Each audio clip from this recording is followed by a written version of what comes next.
កាហ្វេទឹកដោះពពែអារ៉ាប៊ីកានិងកាហ្វេ Classic Brew Arabica កំពុងតែមានសន្ទុះក្នុងការគាំទ្រពីអតិថិជនដែលជាអ្នកប្រើផ្ទាល់ក៏ដូចជាតាមបណ្ដាខេត្តជាច្រើនដោយសារតែកាហ្វេទាំងពីរនេះជាផលិតផលដែលនាំចូលពីប្រទេសម៉ាឡេស៊ី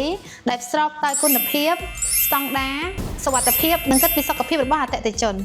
ហើយកាន់តែពិសេសទៀតនោះក្នុងឱកាសបុណ្យចូលឆ្នាំខ្មែរខាងមុខនេះក្រុមហ៊ុននឹងមានការបញ្ចុះតម្លៃជូនពិសេសទៅដល់អតិថិជនដែលគ្រាន់តែជាវកាហ្វេទឹកដោះពពែអារ៉ាប៊ីកាតម្លៃត្រឹមតែ$10នឹងធ្វើការហ្វ្រីដឹកជញ្ជូនជូនបងប្អូនគ្រប់25ខេត្តក្រុងហើយបើបងប្អូនជាវកាហ្វេទឹកដោះពពែអារ៉ាប៊ីកាចំនួន5កញ្ចប់តម្លៃត្រឹមតែ$45ប៉ុណ្ណោះយើងនឹងមានការថែមជូនកាន់តែច្រើនជាមួយនឹងថ្នាំដុសធ្មេញ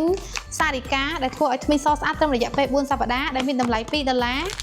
ទឹកអប់ដាក់បន្ទប់ដែលមានតម្លៃ$5ម៉ាស់បិទមុខធ្វើឲ្យមុខសស្អាតដែលមានតម្លៃ$5និងកូនទឹកអប់ដកខ្ជូត$1និងថែមជូនកាហ្វេទឹកដោះពពែអារ៉ាប៊ីកាមួយកញ្ចប់ផងដែរ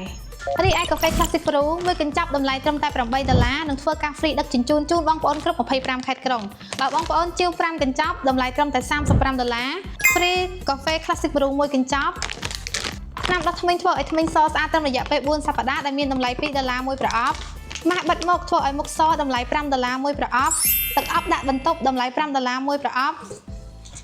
និងទឹកអប់ដ៏សែនខ្ជូតមួយជាមួយនឹងសេវាដឹកជញ្ជូនទាំង25ខេត្តក្រុងដែលឥតគិតថ្លៃដូច្នេះអតិថិជនដែលចង់ជូនកាដូសុខភាពដល់ឪពុកម្ដាយប្រកេនព្រះសង្ឃជូនដល់បងប្អូនមិត្តភក្តិសាច់ញាតិសូមជ្រើសរើសកាហ្វេ Classic Brew Arabica ឬកាហ្វេទឹកដោះពពែ Arabica បានទាំងគុណភាពនិងសុខភាពល្អពិតៗ